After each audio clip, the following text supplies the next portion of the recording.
Hello everyone. সকালে উঠে এক কাপ চা না খেয়ে কোনো কাজেই মন বসে না, তো এক কাপ চা নিয়ে নিলাম।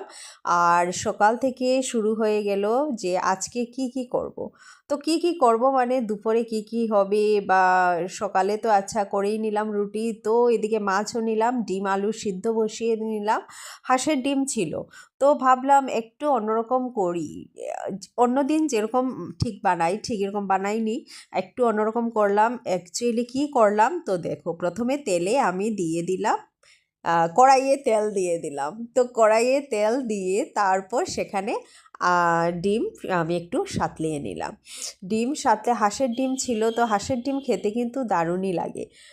হাঁসের ডিমের তরকারিটা মানে খুবই ভালো লাগে। সেখানে আবার আদা পেঁয়াজ গ্রাইন্ড করে নিয়েছি আমি, আর সঙ্গে রসুনও ছিল। আর এই যে সিদ্ধ করে রাখা আলু, এটা আমি একটু ফেটে নিয়েছি হাত দিয়ে, একটু ফেটে নিয়েছি।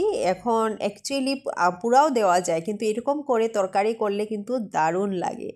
তো তারপর আমি দিয়ে দিলাম তেলের মধ্যে একটু পাঁচফোড়ন আর তেজপাতা, ফ্লেভার আসার জন্য, ভালো ফ্লেভার আসার জন্য। সেখানে আমি ঠিক মেখে রাখা যে আলুগুলো দিয়ে দিলাম। প্রথম দিয়ে ভালো করে তেলের মধ্যেও আমি একটু সাঁতলিয়ে নিলাম। তো সাঁতলিয়ে আবার মাছের জন্য প্রিপারেশন আমি করতে থাকলাম। আর এদিকে ভাবছি রাত্রে কি করব। ওইটাই ভাবতে ভাবতে এদিকে আমার রেডি হয়ে যাচ্ছে এই ডিম কারি। তো ডিম কারি কীরকম করছি দেখো, একটু নুনও আবার সঙ্গে অ্যাড করে নিলাম। নুন অ্যাড করে সঙ্গে একটু সময় সাঁতলিয়ে নিলাম ভালো করে।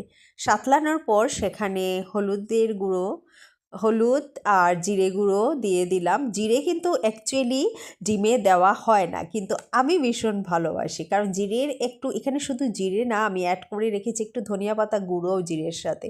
আর তারপর লঙ্কার গুঁড়ো দিয়ে ভালো করে সাঁতলিয়ে নিলাম তেল ছাড়া পর্যন্ত। তো তেল ছাড়ার ওয়েট করতে লাগলাম, তেল ঠিক একটু একটু ছাড়বে। আর তারপরে সামান্য পরিমাণ কিন্তু আমি জল অ্যাড করব, সামান্য পরিমাণ, জাস্ট একটু কড়াইতে না লাগার জন্য, একদম মাখা মাখা করে। আর এই যে ফ্লেভারটা কিন্তু দারুণ আসছিল। আর সাতলাতে ছিলাম, এদিকে ভাতও বসালাম এদিকে ডালও একটু লাগে, আমাদের ডেইলি একটা দরকার পড়ে ডাল, তো ডালও করে নিলাম।